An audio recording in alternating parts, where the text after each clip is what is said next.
Okay, let's talk about backswing. How should you take your racket back? When you're in ready position and you're waiting for the ball. When the ball's coming, and as soon as you can detect what direction the ball's coming to, either your forehand or your backhand, you want to make sure that when you take your racket back, your shoulders are the first thing that turn, so it helps your hand go faster.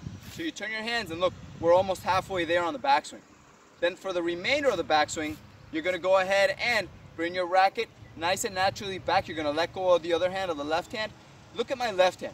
My left hand is leveled. It's not facing down. It's not next to my hip. It's not holding my hip. It's not up here.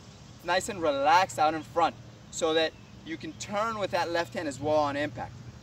Now, for the remainder of the backswing, when the ball's coming, if the ball's coming high, you want to make sure you bring your racket nice and high. Now, when we're talking about high, we're talking about your strings. So your strings need to be nice and high. You can't hold like this and your string's still down. That makes no sense at all. So you want to make sure that when you bring your racket back, if you have a high ball, your strings are nice and high, so they're about shoulder height, so that you can make impact on that high ball and still follow through. If the ball comes mid-height, then you're going to just leave your hand right there around your waist by separating both hands. Again, we're turning the shoulder, separating the hands. Your feet should naturally tilt. Ankles should tilt at the same time. Also, if the ball comes low, you're gonna want to bring your racket back. But now, instead of bringing your hands down on impact, you're gonna bring your hips and your legs down. The ball can only be so low, and your hand can't actually drop as much as you want. But instead of dropping your hand on impact and creating this angle, this is gonna actually allow you to hit the ball without any control and without any power and very little spin. So you want to make sure your racket is always sideways.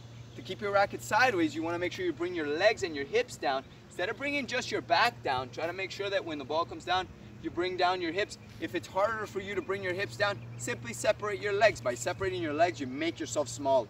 It makes it easier for you to get down when you go to make impact. So make sure you separate those legs. For a lot of people that are returning serve, bringing the racket back for your backswing, you're going to notice that a lot of the pros watch Nadal. Rafael Nadal likes to separate his legs a lot, likes to stay low. You're going to notice that he spreads his legs out, and as soon as he spreads his legs out, when he has to turn to hit the ball, you're going to notice that his backswing is much more easier on low balls when his legs are set apart. Because now, look, he can come down and he's already in a nice lunge position, and he can hit those nice low balls that way. When you bring your racket back, this is a very important tip. When you bring your racket back, I don't want to see you bring your racket up for a low ball, because you're only going to hit the ball, or you're going to send the ball to the net. And if the ball is high, I don't want to see you racket down. We're not creating diagonals. The swing is diagonal. We're creating an infinity sign on your swing, but the initial backswing should always match the height of the ball. So if the ball is high, racket high. If the ball is low, racket low. Hips low. If the ball is mid-height, you want to have everything match. And your left hand for balance, as we talked about balance before, if your left hand is down here and your right hand's over here, you're going to be out of balance. You're not going to generate much power that way. If your left hand is up and your right hand's down, you're not going to generate much power there either. So you want to find a point where you're going to be balanced with both sides to get that left arm at the same height as your other hand. So hands match, strings match the ball. Racket back. This is how you should be bringing your racket back for your backswing.